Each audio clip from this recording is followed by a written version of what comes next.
Alléluia. Seigneur, nous te rendons grâce.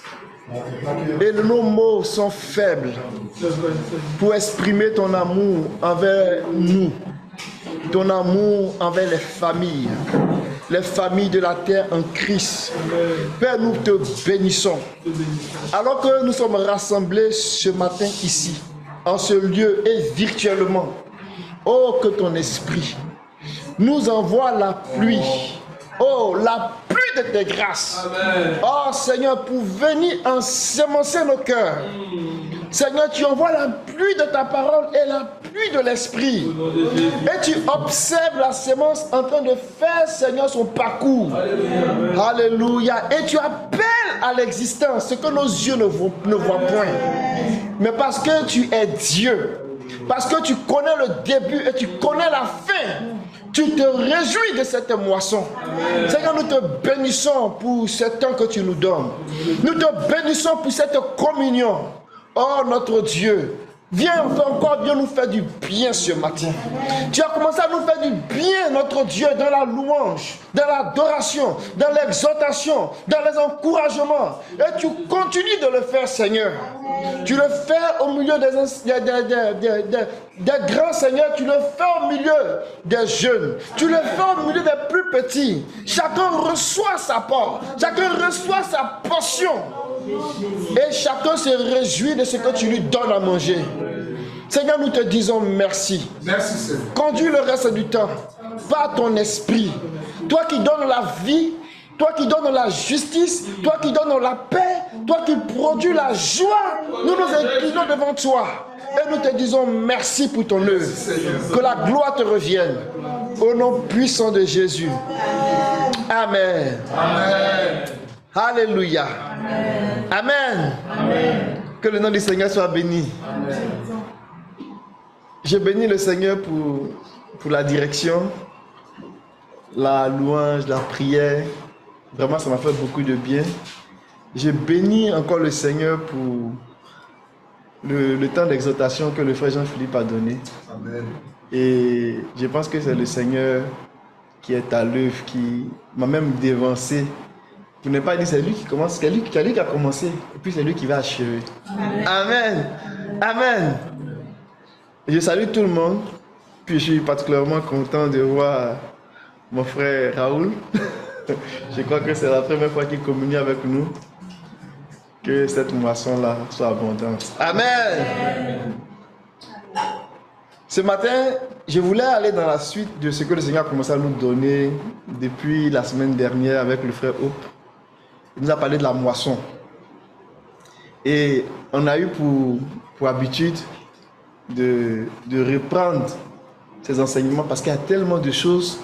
Donc on veut prendre ça élément par élément, point par point, et puis on veut vraiment se l'approprier.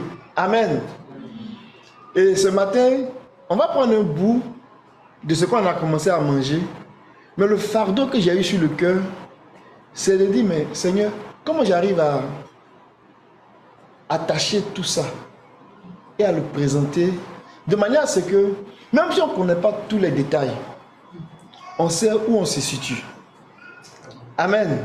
C'est là que je vais chercher cette parole-là, qui m'est venue me chercher, que le frère Jean-Philippe a partagé en disant que les fils d'Issachar, ils avaient quoi? Ils avaient l'intelligence des temps. Mais ça n'arrêtait pas là. Pour dire à Israël, qu'est-ce que Israël doit faire? Donc une chose, c'est avoir l'intelligence des temps. Et une autre chose, c'est qu'est-ce qu'on fait après? Amen. Amen. Et donc, le partage que j'ai ce matin, c'est l'œuvre de la moisson et la fin de l'âge de l'Église. Ça, c'est pas un titre d'une exhortation, c'est le titre d'un séminaire. Pour ne pas dire un programme de séminaire. Amen. Amen. Mais laissons-nous conduire. Les mots sont vides. Mais c'est la puissance qui se trouve dans les mots, dans la parole là. C'est ça qui est nécessaire, c'est ça qui est suffisant. Amen. Que le Seigneur nous donne alors qu'on regarde ça, la substance, la part qui nous revient ce matin. Et même si on n'a pas fini, d'autres ministères, d'autres personnes vont prendre un morceau, un angle et le Seigneur va continuer à nous nourrir. Amen. Amen. Je me suis efforcé de vous envoyer, pour ceux qui ont leur téléphone ou autre, là, par le WhatsApp de l'église et aussi de l'autre groupe Christ ma vie. J'ai envoyé on va dire deux textes. Le texte de ce matin, et je vous ai envoyé un petit tableau qui va résumer un peu l'intelligence des temps, si je peux dire ça comme ça. Amen. Qui va permettre de résumer l'intelligence des temps. Et puis ça va venir nous situer en fait, lorsqu'on parle de l'œuvre de la moisson et la fin de l'âge de l'église là, où on se situe. Et où on se situe, et qu'est-ce que ça l'amène comme enjeu? Qu'est-ce que nous devons comprendre et c'est quoi notre responsabilité? C'est vrai qu'aujourd'hui, quand on parle, on dit beaucoup de choses sur le fait que elle va se lever pour dire toujours la manne, toujours la manne. Et Moïse aussi va se lever pour dire, ah, si vous saviez, alléluia, si vous saviez que la manne, elle a toutes les propriétés pour vous faire rentrer dans le pays. Parce que quand ils sont rentrés dans le pays, la manne a cessé. Donc, le but de la manne, c'était de les équiper, de leur donner toute la force spirituelle, physique, mentale, financière, tout ce qui était nécessaire pour entrer dans le pays. Or, ils ne savaient pas qu'il y avait tout ça là-dedans. Ou du moins, ils n'avaient pas la compréhension que leur énergie se trouvait dans la manne. Ils ont dit non, nous on a trop mangé la manne, on veut manger la viande. On veut manger les concombre de l'Égypte. On veut manger ceci, on veut manger cela. Mais Dieu les a écoutés, mais il leur a donné par moments quand ils insistaient, mais il ne les écoutait pas dans le sens que il n'a pas reproduit ça tous les jours, parce que ce n'était pas ce qui était nécessaire pour eux. Il pouvait faire tomber des concombre du ciel pour dire, ah vraiment vous souffrez trop, tenez. Mais ils ne pourront pas faire peut-être 2 kilomètres avec ça. Est-ce que vous me comprenez? Il pouvait leur donner de la nourriture, de la viande. Aujourd'hui, on va dire que non, la viande, il y a beaucoup de protéines, plus que telle chose, si tu manges, il y a beaucoup de force. Ça, c'est la chair.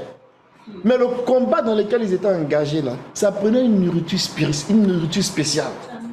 Qu'elle est à la fois le nourrit dans leur âme et dans le corps. C'est quoi on mange présentement sur la terre, ça nourrit seulement le corps. Mais qu'est-ce qu'ils allaient manger qu'elle allait le nourrir à la fois dans le corps et dans l'âme? Dieu a caché ça dans la manne. Parce que le voyage était long. Pour se rendre dans la montagne du Seigneur, le voyage était long. Ils avaient besoin d'une nourriture spéciale. Amen.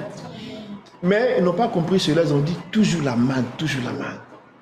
Or, la manne avait toutes les propriétés de les faire rentrer dans le pays. Amen. Qui ne soit pas ainsi pour nous. Qui ne soit pas ainsi pour nous. Amen. Qui ne soit pas ainsi pour nous. Donc, c'est quoi on va faire avant de rentrer dans ce tableau-là. Notre test de base, ça sera Matthieu 13. Mais on va aller regarder spécifiquement la deuxième parabole. Et notre frère Memel aime beaucoup Matthieu 13. Et quand il rentre là-dedans, il est inspiré, il est transporté. Et il commence à nous dérouler le rouleau des 7 paraboles. Alléluia. Amen. Et nous présenter comment ces 7 paraboles-là sont en fait un film attaché continu du début jusqu'à la fin. Amen. Et le Seigneur, en donnant ces 7 paraboles-là, il va donner des paraboles qui vont, la plupart du temps, toucher au champ, à la terre, à la sémence. Et la première parabole, c'était ça. Un semeur est sorti pour s'aimer. Amen. Particulièrement dans la deuxième parabole, il y a beaucoup de choses qui sont là-dedans qui vont nous intéresser. Qui vont nous permettre même de regarder en fait le cycle d'une moisson. C'est-à-dire depuis la sémence jusqu'à même à la moisson. Qu'est-ce qui se passe? Qu'est-ce que Dieu fait? En d'autres termes, c'est quoi les activités même dans le cycle d'une moisson? Donc la deuxième parabole va nous donner une vue très importante. C'est pour cela que ça sera notre test de base.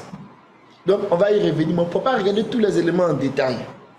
On va prendre peut-être 3 ou 4 points de cet aspect-là. Donc, gardons ça à l'esprit. Donc, on parle ici de la moisson, l'œuvre de la moisson. Bon, pour faire ça simple, on peut dire aussi les activités de la moisson. Quelles sont les choses qui sont reliées à la moisson? Amen. Mais ce n'est pas de la moisson physique. Ici, on est en train de parler d'une moisson spirituelle. Amen. Ça, c'est un. Deuxième chose, on va essayer de relier l'œuvre de la moisson avec la moisson qui concerne l'âge de l'Église. Quand je dis ça, ça peut susciter des questions. Dans le sens que, pourquoi la moisson qui concerne l'âge de l'Église? C'est là que, quand le frère dirigeait tantôt, il a dit que à chaque génération, à chaque époque, il y a des choses qui se ressemblent, il y a des choses qui se font. Donc Dieu fait revenir des choses d'une certaine façon pour insister sur certaines choses. Mais quand ça vient, ça peut venir deux fois à l'identique, ou même ça vient deux fois un peu modifié, mais la substance est là. Mais pourquoi Dieu fait ça? Du début, c'est-à-dire depuis Adam, du premier Adam jusqu'au dernier Adam, Dieu a une œuvre qui est bien attachée. Mais il ne peut pas dérouler ça pour une seule génération. Ce n'est pas possible. Ce que Dieu voulait faire là, c'est vrai qu'il a béni Abraham. Mais Abraham, lui seul, il ne peut pas encaisser toute la portée de l'œuvre de Dieu. Donc ce que Dieu va faire, Dieu va, si je peux dire ça comme ça, découper le temps. Du début de son œuvre jusqu'à la fin de son œuvre, Dieu va découper le temps. Et on peut le découper de plusieurs manières. Mais on va le découper ici en 5 temps. On va appeler ça les âges. Et de chaque temps, Dieu va faire une œuvre. Mais il va faire une portion de l'œuvre de la rédemption. Parce qu'il ne peut pas faire pour une seule personne, il ne peut pas faire pour une seule génération, pour une seule époque. Il peut déployer toute son œuvre, ce n'est pas possible. Vous me suivez? Amen. Donc, il va découper ça, on va dire, en âge. Donc, les âges, ça va ressembler, ça va peut-être prendre plusieurs générations en termes d'individus. Ou bien ça va prendre une époque. Et dans chaque âge, il fait une œuvre précise. Mais il y a des choses qui vont se ressembler. Et quand il finit, il va dans l'autre âge, il fait une œuvre précise. Mais si je vais parler comme les chefs de projet, mon frère, amen. Si je parle comme les gens qui gèrent le projet, dans le premier âge, peut-être qu'il va faire 25%. Peut-être c'est trop, 10%. Après, il va augmenter un peu. Jusqu'à ce que dans le dernier âge, là, il fasse les 100%. C'est un chef de projet, le Seigneur lui-même. Amen. La Bible dit que quand Dieu lui veut faire quelque chose, qu'est-ce qu'il fait? Il conçoit. Il conçoit. Il façonne. Et puis il exécute. C'est ce que les gens font. On ne peut pas construire une maison sans concevoir. On la conçoit. On façonne, on met tout ce qu'il faut. On transporte les pierres. Après, la maison devient habitable. On exécute et puis la maison devient habitable. Dieu fonctionne pareillement. Amen. Donc, on va prendre d'abord le test que je vous ai envoyé. Je vais m'efforcer de faire un peu comme mon frère Hop. C'est-à-dire qu'on lit. Là, même si on n'a pas eu le temps de tout parcourir, là, ça va rester, les idées vont rester. Amen. Je l'ai fait un peu dans la précipitation, je n'ai pas pu finir, donc il peut y avoir des coquilles là-dedans, mais ce n'est pas bien grave. Vous allez comprendre l'essentiel. Donc, frère, Amen, comme tu as une voix de chante là, passe à l'autre, la dernière là, dans ton WhatsApp. Dans ton WhatsApp, tu vas voir la dernière. Ceux qui l'ont, vous pouvez suivre aussi. La prochaine fois, peut-être qu'on va imprimer ça. Les frères qui sont en ligne, je ne sais pas, vous pouvez voir dans le groupe WhatsApp. Tu as vu ça? Parfait. Donc, tu as fait une première lecture. Ça va donner la trame, la substance. Et après, le Seigneur va nous conduire tranquillement. On ne va pas tout épuiser aujourd'hui, mais on va jeter les bases de ce que je veux qu'on regarde. L'œuvre de la moisson et la fin de l'âge de l'Église. L'heure de la moisson est la fin de l'âge de l'Église. Texte de base, Matthieu 13, le verset 24 à 30, 34 à 43. Le chef de la moisson, le laboureur, le semeur, le moissonneur. Jean 4, 31 à 38, Ésaïe 5, 1 à 4, Jacques 5, 7 à 8, Jean 15, 1 à 8. Le Seigneur de la moisson accorde une totale attention à sa moisson. Il se sert lui-même et continue à le faire comme un semeur qui est sorti pour semer. Mais nous le contemplons aussi comme le laboureur qui attend le précieux fruit de la terre, prenant patience à son égard jusqu'à ce qu'il ait reçu les pluies de la première et de l'arrière-saison. Il accomplit tous les aspects de l'œuvre en cause dans la perfection de la beauté. Il est comme il se doit singulièrement point de l'huile des grandes réjouissances. Il est donc un modèle pour nous tous. Un instant. C'est pour ça qu'on a eu le temps de lire les résumés que le frère Hop a partagé. Il y a certains textes que j'ai pris carrément, j'ai copié, j'ai collé parce que ça rentrait dans l'esprit de ce que je vais expliquer. La semence. La semence est la parole de Dieu révélée. Matthieu 13, 19, 1 Pierre 1, 23. C'est aussi une personne qui porte la vie de Dieu dans la mesure révélée et qui se tient dans son intérêt, Dieu. Matthieu 13, 38. Enfant du royaume. Jean 12, 24, Hébreux 2, 9 à 11. Cette semence porte en elle toute la force, la puissance pour réaliser la moisson. Amen. La moisson. Le travail de semence a normalement lieu au début de l'âge et se poursuit jusqu'à la récolte. Et se poursuit jusqu'à la moisson. En revanche, la moisson a lieu à la fin de l'ère. Matthieu 13, 40. Toutefois, le travail des semailles a toujours lieu au moment de la récolte et il est également possible de réaliser une certaine récolte au moment des semailles. Amos 9, verset 13. Mais il y a une grande moisson, c'est la fin du monde. Les moissonneurs. Les messagers élevés pour travailler avec lui dans l'œuvre de la moisson sont appelés moissonneurs. Matthieu 13, 30b. Les moissonneurs sont des anges. Le mot ange dérive du mot grec agelo qui signifie porte d'une bonne nouvelle, un messager, en particulier un ange. Les autres aspects de la moisson importants à garder à l'esprit alors que nous considérons ce sujet. 1.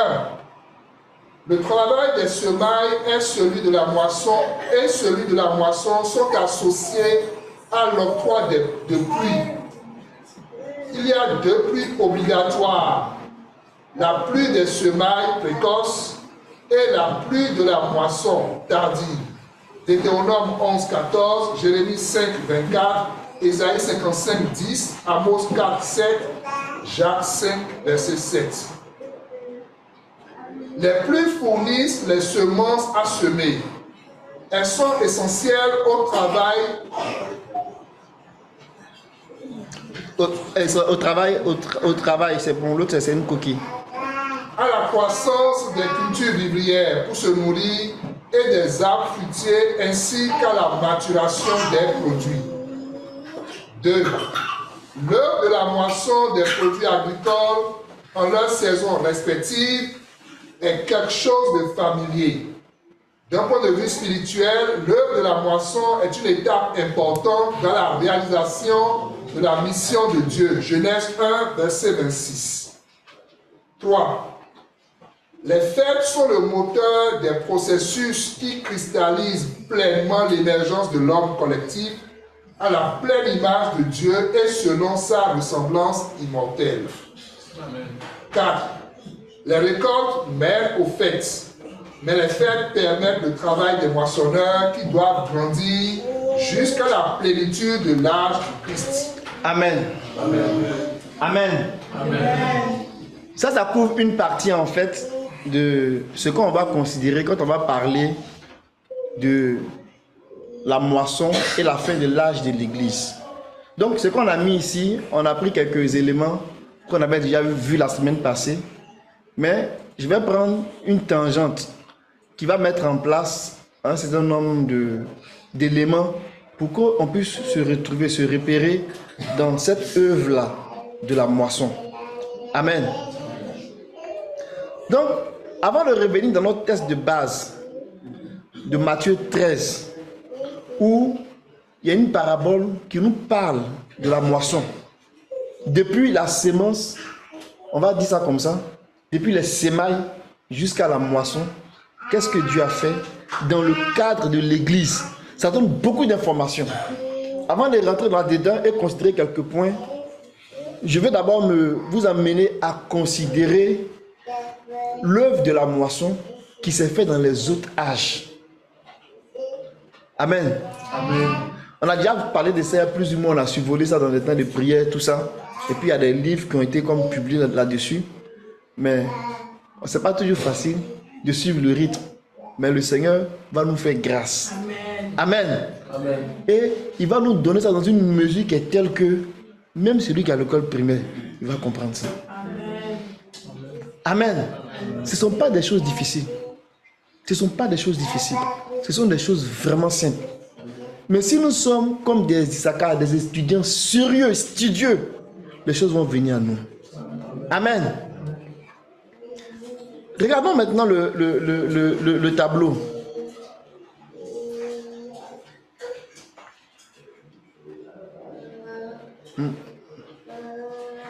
Le tableau. Amen.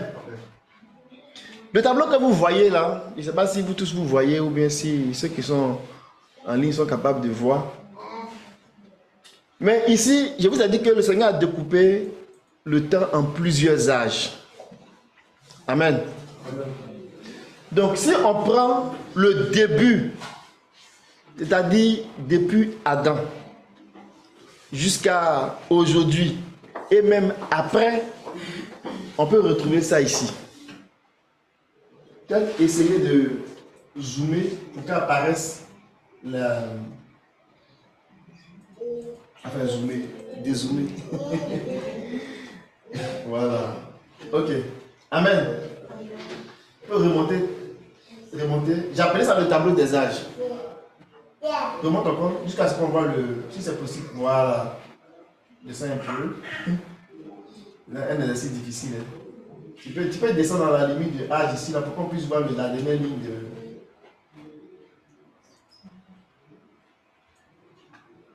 Remonte tranquillement encore. Voilà, ça devrait être correct.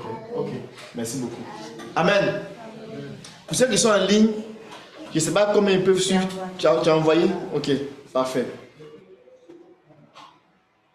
Amen. Ici, si on prend la ligne des temps, c'est-à-dire qu'on essaie de couper les temps, on va se retrouver ici à découper les temps dans 5 temps, que je vais appeler 5 âges. Amen. Amen. Donc, en regardant comme ça ici, on regarde comme la ligne des temps. La ligne des temps. On n'a pas mis les années, on n'a pas mis les dates, ça c'est pas important. On va se laisser conduire par les événements. Amen. Les événements vont nous citer les dates. Tel écrit 70 avant Jésus, on ne va pas s'en sortir. Mais ce n'est pas le but. Le but ici, c'est vraiment avoir les piliers, les grandes étapes.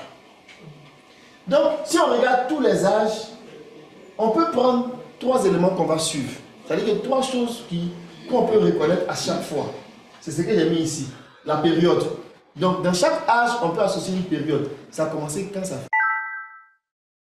Amen. On peut voir l'objectif de cet âge-là. C'est-à-dire que dans cet âge-là, qu'est-ce que Dieu recherche? Et je disais tantôt que c'est quand on voit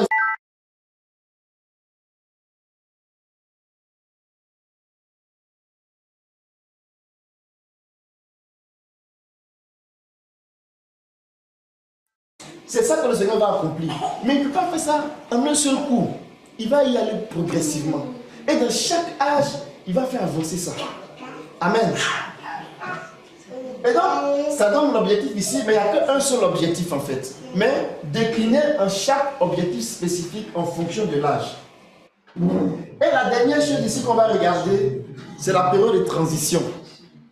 Ce que j'ai appelé la période de transition, c'est comme on fait les courses à relais là. Lorsque on est prêt à finir un âge, et qu'on veut introduire un autre âge, ça ne se coupe pas de façon brutale. Il y a une période de transition. Amen. Dieu a toujours fonctionné comme ça. Et nous bénissons le Seigneur de ce qu'il nous envoie ces choses-là dans une grande lumière. Pour qu'on comprenne ce qui était, ce qui est et ce qui s'en vient. Amen. Et ça, c'est l'une des caractéristiques. Souvenez-vous quand on parlait des êtres vivants. Vous vous souvenez de ça? Les êtres vivants, ils ont 4 faces. Alléluia. Ils ont la face de bœuf. D'autres vont dire veau, bœuf. Mais ça traduit ici le sacrifice. Ça traduit ici la consécration. Ça, c'est une face. Mais vous avez une autre face. La face de lion. Ça traduit aussi la puissance, la force. Et dans certaines méditations, on avait dit que le lion aussi, c'était comme quelqu'un qui a un appétit vorace. Donc, pour faire allusion ici à l'appétit pour la parole de Dieu. On n'est jamais fatigué. On mange avec appétit. Amen. Quand on voit la manne, on est content, on se réjouit. On ne dit pas toujours la manne, non. On se réjouit parce qu'on sait que dans la manne, il y a les propriétés qui vont nous parfaire, qui vont nous accomplir. Amen. L'autre face, c'est la face d'homme. Et c'est la face qui nous montre la sagesse, qui nous montre la révélation, qui nous donne l'intelligence des choses. Et la dernière phase, c'est la face d'aigle. Et cette face d'aigle-là, elle est associée à la capacité à voir venir les choses. Mais on dit qu'ils étaient recouverts Dieu, au devant et derrière. Ça veut dire qu'il peut voir les choses du passé et il peut voir les choses du futur. Amen. Mais c'est un état spirituel en fait, dans lequel Dieu nous met, quand on s'approche de Dieu, quand on médite, quand on cherche, comme Daniel l'a fait, la Bible dit qu'il fouillait, c'est dans les livres prophétiques qu'il s'est rendu compte. Mais ce n'est pas seulement un travail, on va dire, d'étudiant, qui étudie pour étudier en fait. Mais c'est un travail qui est couplé à la prière, à l'esprit de la prophétie. Et le Seigneur, voyant notre soif, il libère, et notre lumière devient grande. Amen. Mais quel intérêt on a à connaître ces choses-là? Mes amis, l'intérêt est trop grand. Amen. Parce que quand on connaît ces choses, on est capable, comme Siméon, d'aller dans le temple. Et puis de dire, l'enfant Jésus d'arriver, et puis de le prendre. Mais pour parler plus ouvertement, qu'est-ce que je veux dire? Il y a beaucoup d'événements qui se passent. Il y a beaucoup de choses. Chacun se lève et puis il interprète pour lui. Le coronavirus est arrivé. Les historiens vont parler pour eux. Les journalistes vont parler pour eux. Les médecins vont... Chacun va venir dire pour lui. Et puis ils vont partir. Ils vont écrire des livres, des tomes, tout ça. Et puis la vie continue. Mais quand le prophète vient et puis il dit pour lui, il dit pour lui dans la pensée du Seigneur. Il dit pour lui en disant, mes amis, voici l'heure à laquelle nous sommes dans le plan de Dieu, dans le projet de Dieu. Donc quand nous, on va dire pour nous, on dit pour nous à la manière des prophètes.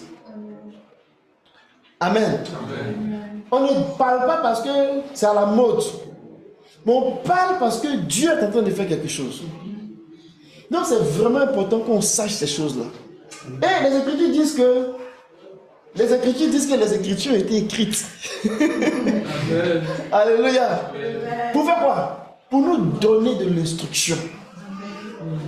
Afin que par 2 choses qui sont la persévérance et quoi? Et l'encouragement. Ça nous donne quoi? Ça produit en nous l'espérance. Donc ce qui a été écrit et que nous savons, ça nous aide à aller saisir l'espérance de la gloire. Amen. C'est de ça qu'il est question. Amen. Donc, le premier âge qu'on appelait âge antédiluvien, c'est un grand mot. Hein? Mais ça veut simplement dire, c'est un adjectif qui est, c'est ça, c'est un adjectif qui est lié au déluge. Donc on dit le premier âge, depuis Adam, jusqu'à avant ou bien dans la période du déluge, là, c'était le premier découpage. Quand Noé est sorti de l'arche, on est rentré dans l'autre âge.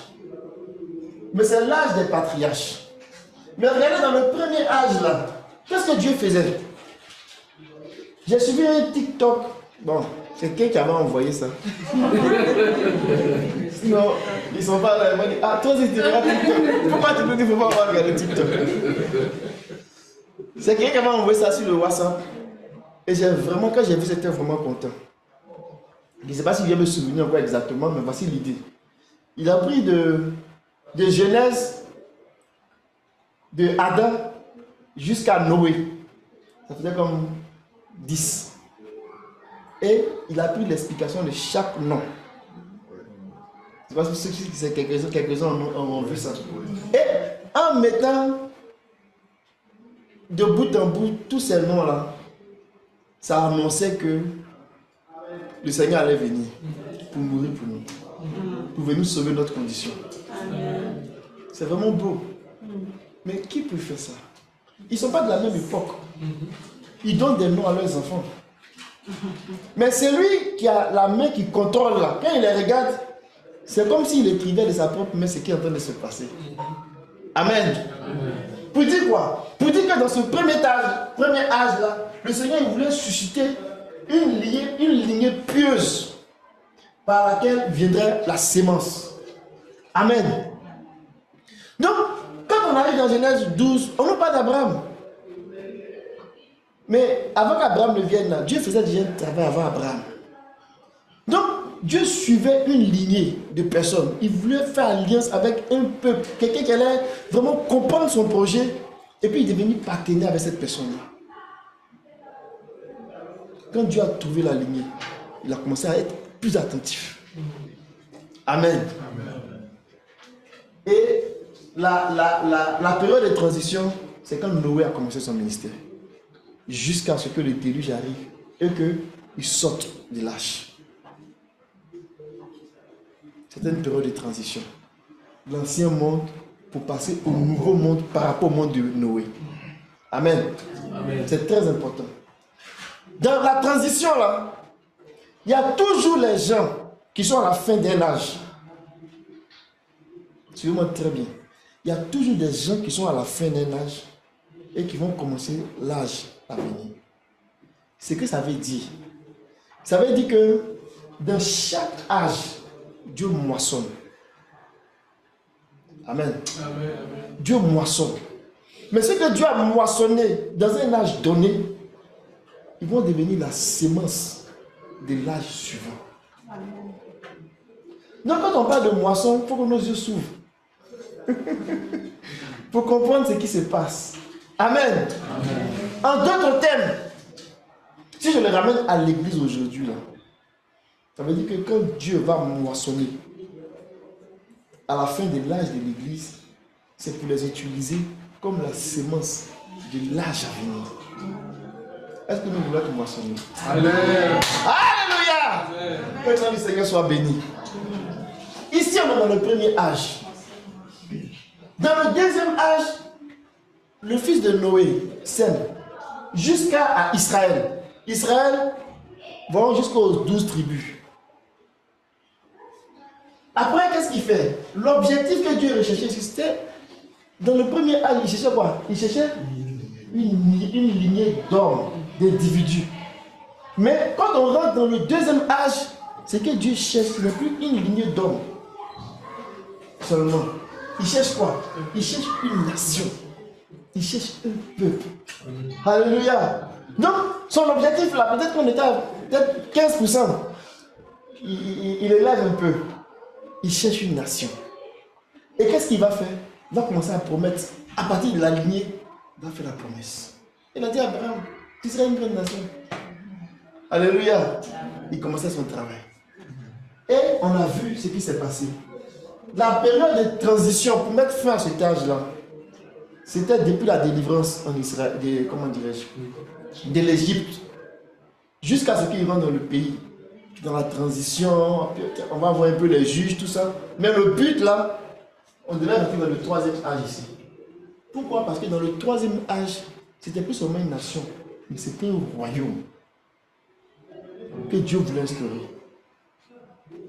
C'est différent. C'est un cran de plus. Amen. Et le royaume qu'il a instauré là, il dit établit Israël comme le royaume, comme un royaume qui va représenter le royaume de Dieu sur la terre. Ça va faire peur ça. Mais c'est pourtant la vérité. Et David avait tellement compris ça, quand lui était roi, on n'entendait plus parler de d'autres rois autour. Bon, on disait qu'ils étaient là, mais David régnait. Pourquoi? Parce que David avait compris qu'il était assis sur le trône de Dieu. Et donc, tous les ennemis qui sont autour là, devaient être soumis. Et il devait régner jusqu'à ce que, s'il était possible, que la mort soit délogée. Mais ce n'était pas pour son temps. Mais il était une image, il était une figure. Amen. Mais ce âge-là, comme on ne peut pas rentrer pleinement dans la pensée de Dieu selon Genèse 1, verset 28, il fallait qu'un autre âge arrive. Amen. Amen. C'est pour cela que cet âge-là va se terminer dans la transition, quand on va commencer à ne plus avoir de prophètes comme ça pour s'élever, pour faire le ministère. Les Malachis étaient comme les derniers prophètes. Après, on a une période de quoi? De transition, 400 ans. Jusqu'à ce qu'on rentre dans le temps où le Seigneur est venu. Mais cet âge-là va complètement finir en l'an 70, où le temple qui avait été construit et qui était un grand symbole pour cet âge-là a été complètement détruit. Dieu est en train de montrer par là qu'il avait fini avec l'ancienne alliance dans sa forme, mais la substance qui est dans la parole devait s'accomplir. Amen.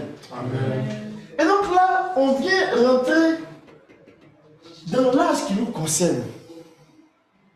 Amen. Amen. Et dans l'âge qui nous concerne, c'est encore un royaume que Dieu veut chercher. Mais cette fois-ci là, ce n'est plus un royaume comme c'était le cas pour Israël. Mais c'est un royaume spirituel. Amen. Mais c'est plus qu'un royaume spirituel. C'est une nouvelle création qui va porter l'identité de Christ. Et Christ là, en tant que nouvelle création, c'est une création qui n'avait pas encore été révélée. Et elle est différente des autres créations qui existaient. C'est pour cela que nous disons que Christ, c'est la nouvelle création qui a élevé la création divine, qui est élevée au rang de toutes les créations. Donc, comment? Au rang de toutes les autres créations. La création divine, la création de Christ. Si on prend les animaux, on prend la végétation, c'est une création. On prend les animaux, c'est une création. On prend les hommes, c'est une création. On prend les anges, c'est un niveau de création. Quand on prend la nouvelle création en Christ, c'est une nouvelle création. Cette création-là, elle est au-dessus des anges. Ah, excusez-moi. Au-dessus même de la création des anges. Amen. Et donc, c'est cette création, c'est le but de la création, l'âge de l'église là. C'est ce que Dieu vient chercher là. C'est d'élever ce corps de Christ là. Amen. Amen. Et nous sommes ici depuis maintenant un peu plus de 2000 ans. Mais l'âge de l'église n'est pas le dernier âge. Les Écritures nous révèlent qu'il y aura un dernier âge. Amen.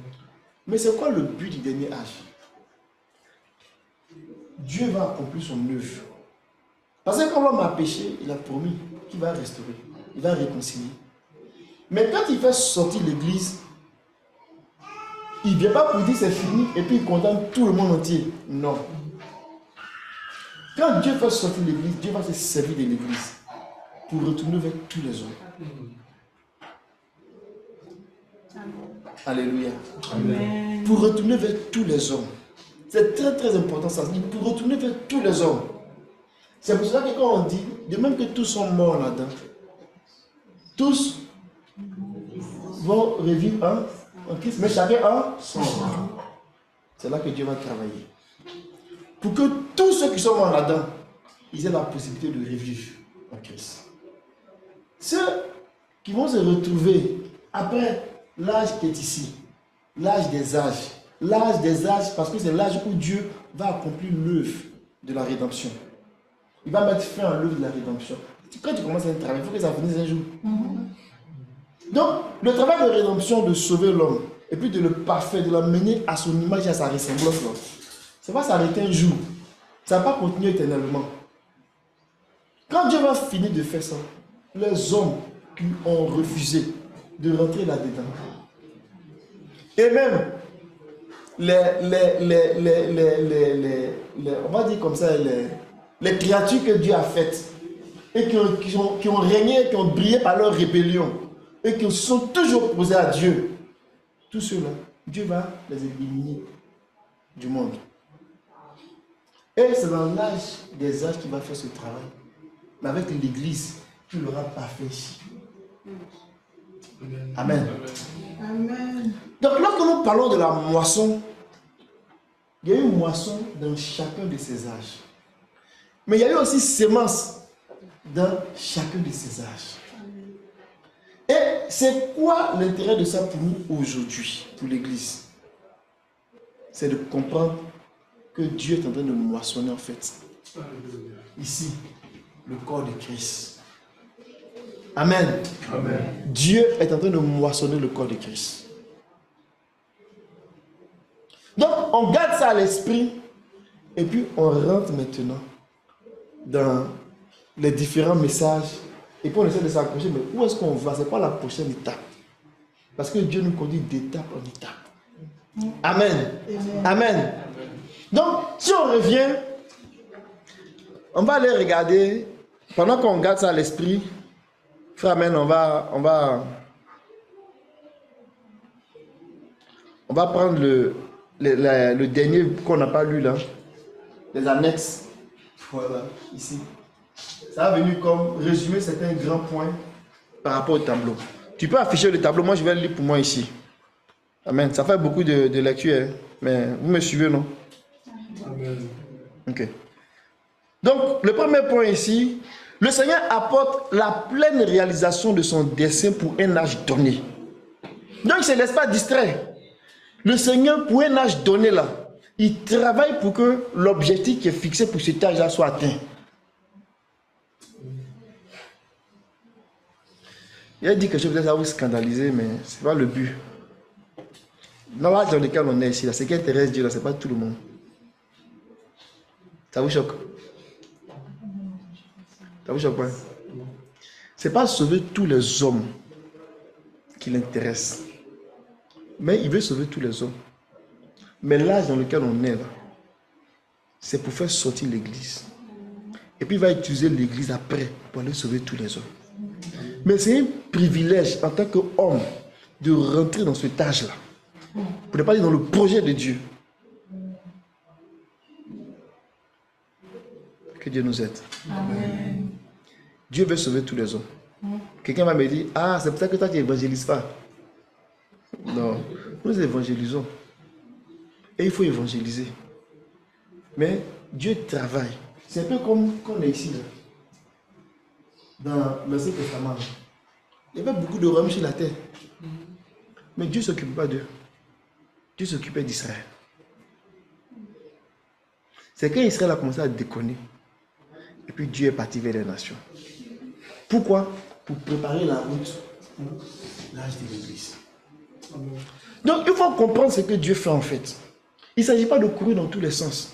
C'est pour cela qu'on a besoin d'être éclairé. Mais ce n'est pas un éclairage où quelqu'un va venir dire on va à gauche, on va à droite et puis on le suit. Comme sans intelligence. Non. C'est dans notre vie de consécration qu'on va devenir comme... On va avoir les caractéristiques des êtres vivants. Ça veut dire qu'on est tellement en intimité avec le Seigneur, on est capable de voir ce que le Seigneur fait, de le confronter avec les Écritures, et que l'Esprit nous confirme que c'est là où on s'en va. Donc quand quelqu'un d'autre va venir le dire, il va venir confirmer ce que tu as reçu dans le secret. Quand il arrive, il dit, toi tu es mon frère. Parce que tu sais, qui sait, que vous savez. Amen. Et c'est comme ça que le Seigneur fonctionne. Regardez quand Ananias est venu voir Paul. Ce que Dieu a montré à Paul, c'est ce que Dieu a montré à Ananias. Quand ils se sont rencontrés là, il n'y avait pas de discussion. C'était clair que l'Esprit les avait mis en connexion et puis il savait qu'est-ce qu'il devait faire par la suite. C'est pour cela que nous vivons des temps où notre communion individuelle avec le Seigneur, elle est très importante. Amen. Cultiver une vie d'intimité avec le Seigneur, connaître la pensée du Seigneur et faire exactement ce que le Seigneur veut là, c'est vraiment important. Amen. Donc, quand le Seigneur fait, on dit par la suite, il ferme l'âge et il introduit le prochain âge qui a été prédéterminé à suivre dans le déroulement progressif de son plan de rachat. Donc, c'est comme ça que Dieu travaille.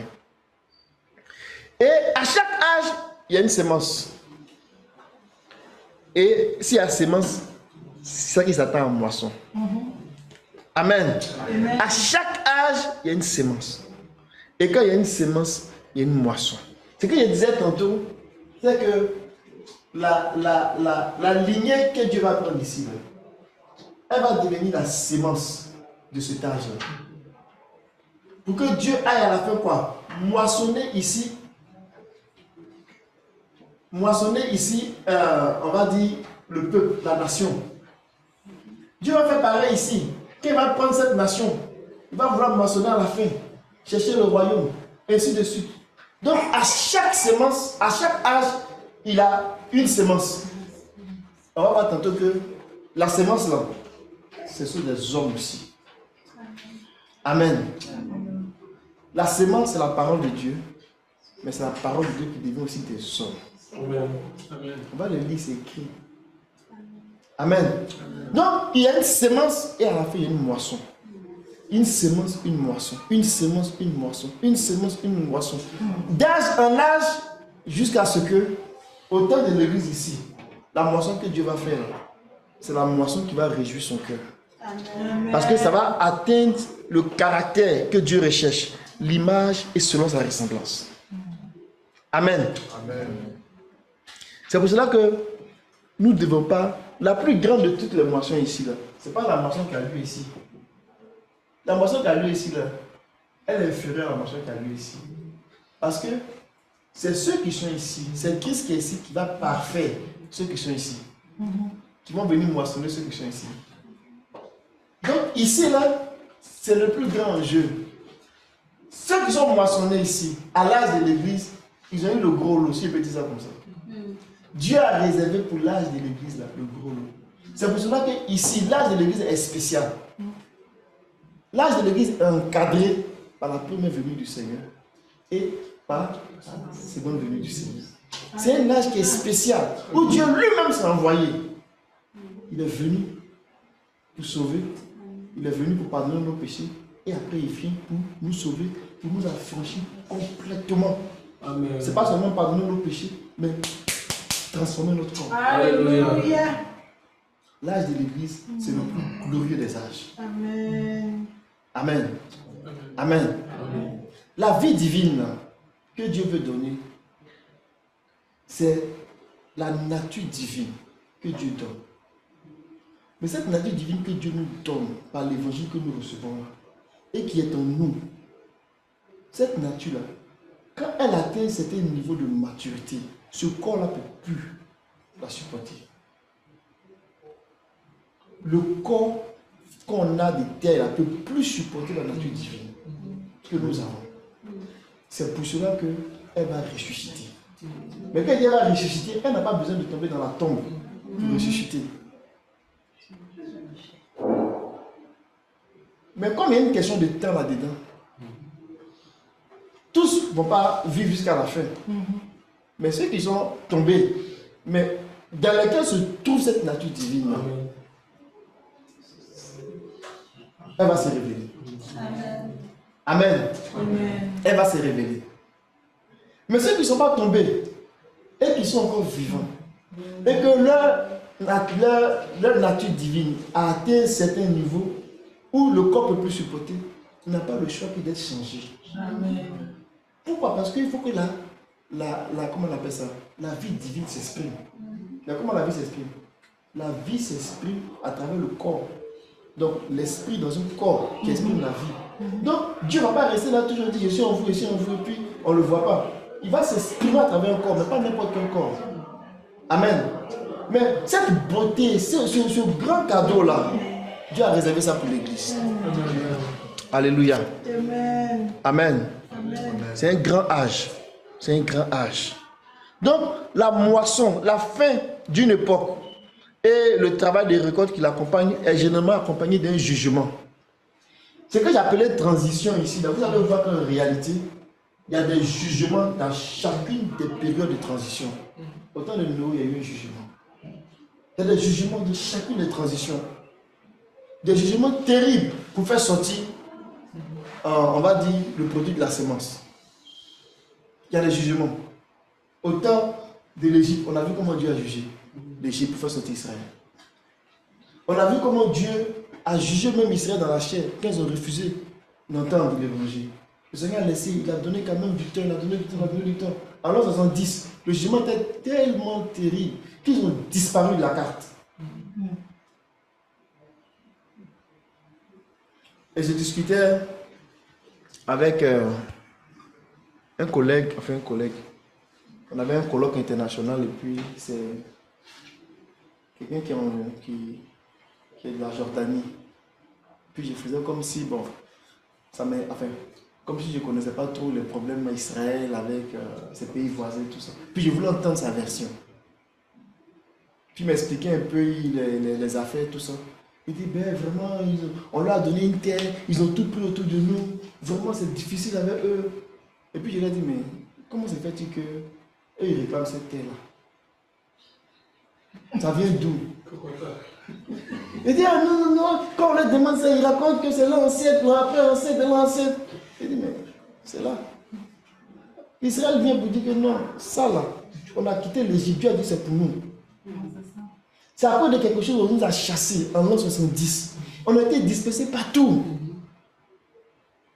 Mais ça ne dépend pas d'Israël, ça dépend de celui qui parle. Le Seigneur a dit, ça là, ça va arriver jusqu'à un certain temps. À la fin du temps des nations, ils vont revenir sur la terre. Eux, ils se battent, ils ne savent pas pourquoi ils se battent pour aller chercher la terre. Parce que la plupart ne croient pas en l'évangile, ne croient pas en Christ. Ils ne lisent même pas le Nouveau Testament. Pour dire qu'ils vont aller voir cette parole-là. Mais nous qui avons la grâce de savoir ce qui est en train de se passer, puis de voir que certaines portions des Écritures sont en train de s'accomplir sous nos yeux. Quand on regarde ça, on dit vraiment, tu as fait de Jérusalem une pierre pesante. Personne ne peut se lever. Les gens viennent, ils se croient des chefs d'État très sages, très intelligents, ils mettent des programmes.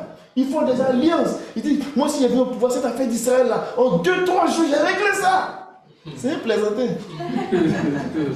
Personne ne peut régler ça. Parce que Dieu a fait de ça une pierre puissante. Et ça fait partie des accomplissements, des choses qui appartiennent à l'Église. Que Dieu nous aide. Donc ce qui fait que quand on chante des chansons comme son pied droit est sur la mer, son pied gauche est sur la terre, ça me plaît trop. Vous savez pourquoi ça me plaît trop? Parce que le Seigneur en contrôle. Il contrôle la situation. Son pied droit là, pied droit, il y a la force dedans. Il y a des choses sur la mer, parce que la mer est la plus têtue des deux là. Entre la mer et la terre, c'est la mer qui est plus têtue. C'est la mer qui s'agite beaucoup. Ça représente les nations. Et déjà, c'est une bête qui est déjà prête. Très têtue. Et même un système bestial. Pas seulement une bête, un système. Quand on décrit la bête, elle est effrayante. Et quand on voit là, les gens, ce qui se passe aujourd'hui avec la Russie, oh, la guerre nucléaire, nos chiens, tout le monde a peur. C'est fait que le monde est à risque. Et puis il faut faire de quoi? Mais nous ne regardons pas aux événements. Nous regardons à celui qui a son pied droit sur la mer. Et qui a son pied droit aussi, son pied gauche sur la terre. Parce que les deux bêtes là vont travailler de connivence pour fatiguer la terre et la mer. Mais le Seigneur, pourquoi il fait ça? Il fait ça pour donner le temps à l'église pour moissonner. Amen. C'est pas pour rien. Apocalypse chapitre 10, il a les pieds. Mais quand on arrive au chapitre 13, les bêtes sortent. Elles ne vont pas comment sortir. S'il n'a pas levé son pied. Mais pourquoi avoir levé son pied s'il n'a pas encore fini son travail? Pourquoi? Sinon les bêtes vont venir gâter tout. Alléluia. Non, il met son pied, il finit son travail et puis il s'en va. Mais après il va revenir, il va régler le compte. Alléluia. Donc, parce que c'est pas seulement une chanson, son pied droit sur la mer, son pied gauche sur la terre, c'est une chanson prophétique. Le Seigneur est au contrôle de la situation. Amen. Amen. Amen. Tout ça pour venir dire qu'il y a des jugements dans chaque âge. Et ici, je n'ai pas mis la transition ici parce qu'en réalité, il n'y a pas de transition. Amen. Parce que s'il y avait une transition ici, on aurait dit un autre âge. Il n'y a pas de transition. Ici, là, il y aura un jugement qu'on appelle le jugement éternel. Et dans le jugement éternel, les sorts sont scellés. Depuis le diable jusqu'aux derniers hommes, c'est fini, c'est scellé. Et les rangs là, le rang d'honneur, il se fixe ici. Si on a raté le rang d'honneur ici, on sera dans un rang inférieur. C'est pour cela que, ici, là, il va se terminer avec la première résurrection. Il faut aller donner le rang d'honneur. Et après, les autres résurrections vont suivre. Donc, cette vie de consécration, cette vie d'abandon total au Seigneur, là, c'est le prix qu'on paye là. C'est pour aller chercher la plus grande des gloires que le Seigneur a rendu disponible pour l'Église. Amen. Amen. Amen. Je n'aime pas commencer mon message. Mais je voulais vraiment nous encourager. Vraiment nous encourager. On n'est pas en train de faire l'apologie d'un homme. On n'est pas en train de faire la promotion du ministère d'un homme. Ça ne veut rien dire même. Ministère d'un homme, ça veut dire quoi? Ça ne veut rien dire. Le ministère d'un homme, ça ne veut rien dire.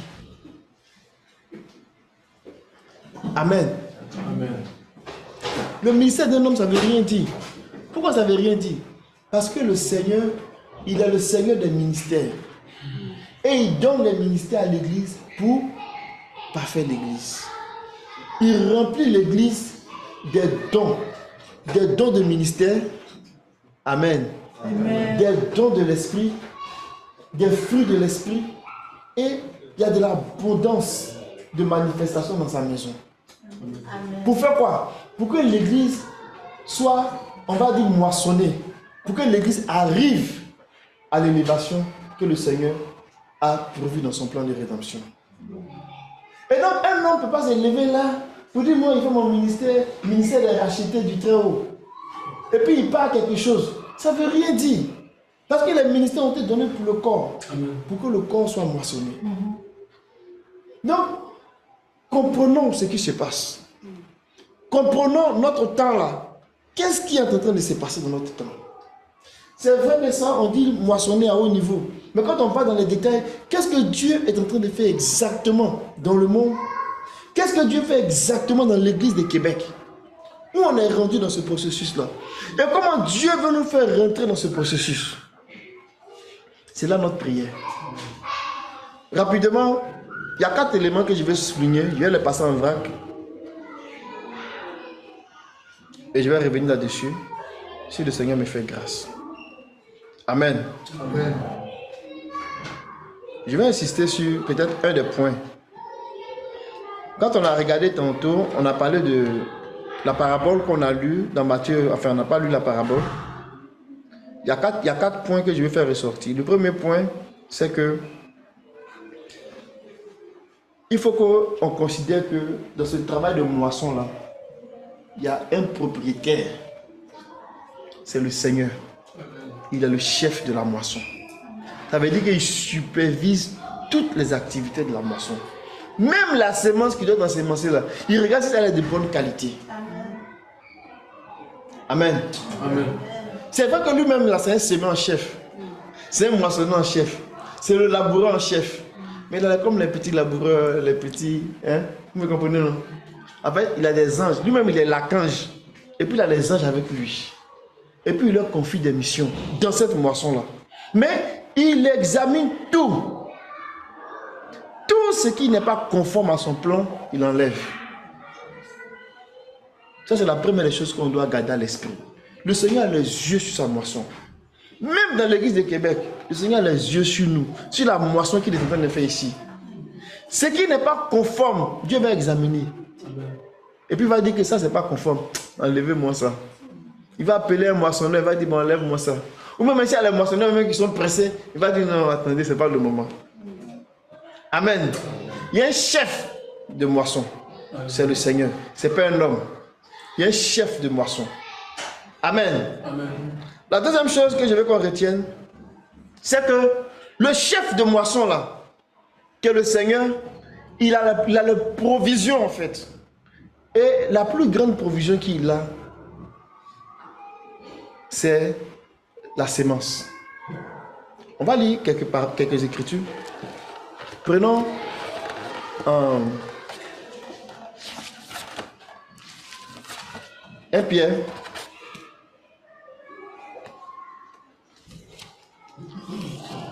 Pierre 1, verset 23.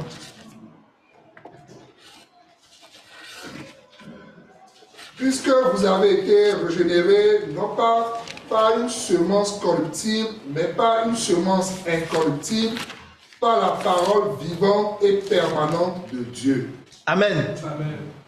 Donc, la sémence là, c'est la sémence de Dieu. Une sémence incorruptible. La mort n'est pas là-dedans. La mort ne peut pas être là-dedans. Amen. Elle est incorruptible. C'est sa nature. Dans la parabole de Matthieu 13, qui est notre texte de base, que je vous invite à méditer, quand on va revenir là-dessus, on va le prendre point par point. Regardez le verset 19.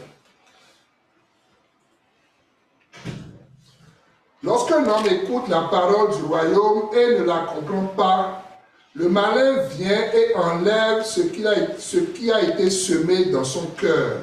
Amen. Comme il disait, c'était une série de paraboles qui va toucher aussi à la sémence, tout ça. Mais ici, la sémence là, c'est la parole qu'il a reçue que le malin vient enlever. Amen.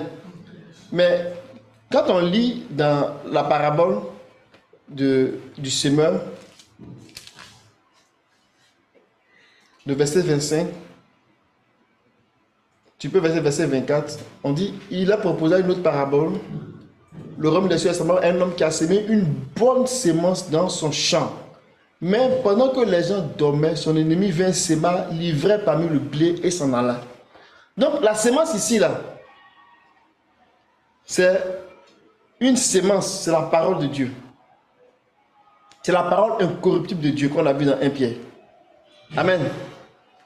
Maintenant, quand on va plus loin, au verset 38, on nous dit ici que le champ, c'est le monde. La bonne sémence, ce sont les fils du royaume. Vous voyez? Donc, la sémence, c'est la parole, mais la sémence, ce sont les hommes. Mais pas n'importe quel homme. C'est la parole devenue homme. Amen. Amen. Amen. Amen. Amen. Comprenons ça très bien. Ça veut dire que quand on reçoit la parole de Dieu, dans l'âge de l'église, Dieu s'attend à faire quoi? À moissonner des hommes à la fin. Mais comment on va arriver à des hommes que Dieu va nous moissonner? Sans cela que ça devient très pertinent de considérer, mais c'est quel genre de paroles ils sèment. Amen. Et les 6 doctrines qu'on voit dans l'Hébreu, le frère Emmanuel en a parlé une fois ici. Et j'ai envie de dire même la 7e doctrine, ou bien une autre parole qui accompagne les 6 doctrines, la doctrine de la perfection. Ça devient un peu comme les différents aspects de la même sémence qui est ensémencée dans le cœur de l'homme et qui fait son travail jusqu'à leur perfection. Et quand le travail est achevé, ça donne le fils du royaume. Mais c'est quoi ces sémences-là? Je vais lire quelques bouts, vous allez voir. Il dit, le renoncement, on avait dit il y a 6 doctrines. Le renoncement aux œuvres mortes et la foi en Dieu, c'est un premier bloc. La doctrine des baptêmes et l'imposition des mains, c'est un autre bloc. La doctrine de la résurrection et du jugement éternel, c'est un autre bloc. Ça fait les 6. Mais quand on va plus loin, et même dans le verset 1 de Hébreux 6, il dit que ces 6 doctrines-là, c'est la sémence de base. C'est l'enseignement qu'on doit recevoir. Mais ce n'est pas seulement des enseignements qu'on va recevoir. Comme des étudiants, ils apprennent des choses et puis ils sont contents parce qu'ils apprennent de nouvelles affaires. Non. Ce sont des expériences qu'on va vivre. Et ce sont des expériences qu'on vit. De sorte que ces 6 doctrines-là, quand elles commencent à s'établir en nous, elles vont nous pousser vers la perfection. Ça veut dire quoi? Ça veut dire que rentrer dans l'accomplissement de chacune de ces paroles-là. Profiter de toute la réalité de ces paroles, leur accomplissement en nous. Quand tout ce travail-là est fait et est accompli dans un homme, il est prêt à être moissonné. Parce qu'il n'est plus le premier homme, l'homme que la parole a trouvé au début, mais il devient l'homme de la fin, l'homme que Dieu a travaillé. Amen. Amen. Dieu va nous moissonner. Mais va nous moissonner lorsque sa parole, sa doctrine, sa lumière, son enseignement, ses instructions auront produit leur effet en nous. Amen. Il y a beaucoup à dire. La moisson, c'est ce qu'on a vu. Mais c'est aussi la fin du monde. Mais quand on parle de la fin du monde, ça c'est quelque chose qu'on doit détruire dans notre tête. Ce n'est pas la fin où tout s'arrête et puis on éteint toutes les lumières. Vous avez vu les âges qu'on avait vus là. Les âges qu'on a vus là, c'est une sorte de fin du monde pour leur âge. Et quand on parle de la fin du monde maintenant là, par rapport aux prophéties qui doivent s'accomplir là, c'est la fin de l'âge de l'Église. Pour introduire un autre âge. Donc souvent quand on parle, les gens ne se comprennent pas, ils racontent n'importe quoi, ils disent bon, vous êtes des gens trop, vous pensez que le monde va finir comme ça. Et puis ils pensent qu'on divague en fait. Mais c'est parce qu'ils ne comprennent pas le message. Amen. Dans la version de, je ne sais pas si tout le monde a cette version là, dans 1 Corinthiens 10, 11, dans la version King James.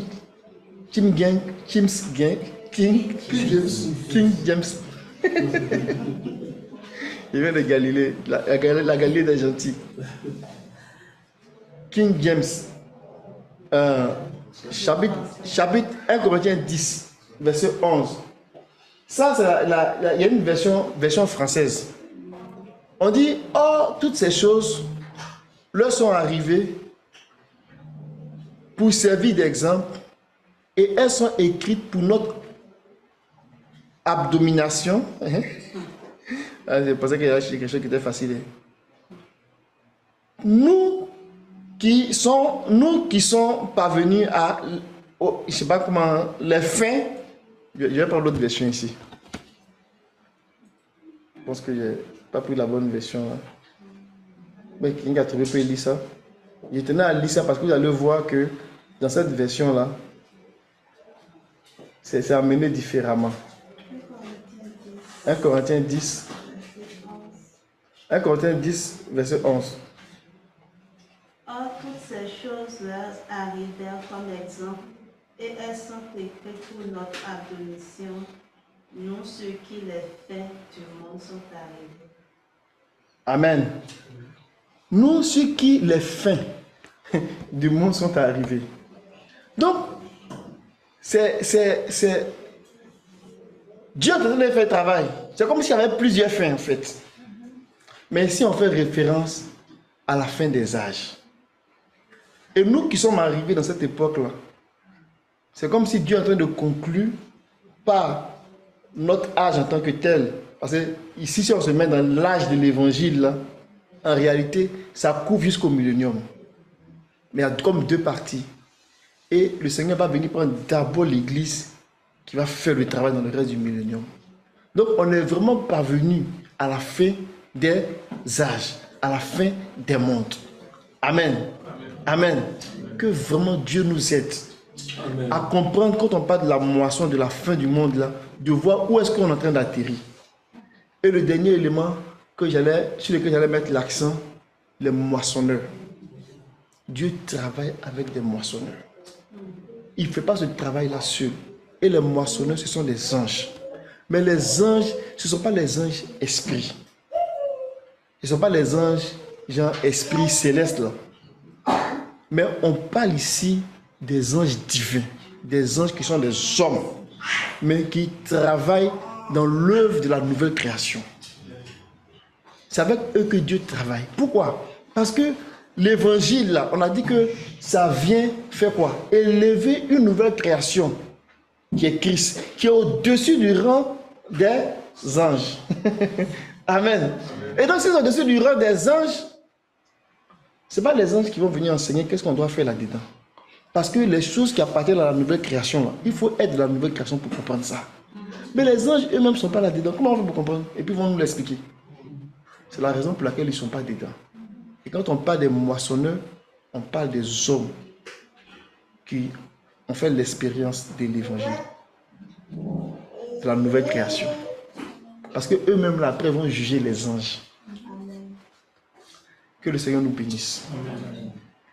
Je voulais ce matin parler de la moisson à haut niveau, vous montrer les liens avant qu'on ne rentre dans la moisson de l'église et aller voir dans la moisson de l'église, on est rendu à quel niveau en fait, et faire les liens avec ce qu'on a reçu et qu'est-ce que Dieu est en train de faire particulièrement à l'église de Québec et comment on s'y intéresse et on rentre là-dedans. Amen. Que le Seigneur nous bénisse. On va prier. Je vais demander au frère Jean-Philippe. Alléluia. Merci Seigneur. Alléluia. Seigneur, nous bénissons ton nom pour ta parole. Et nous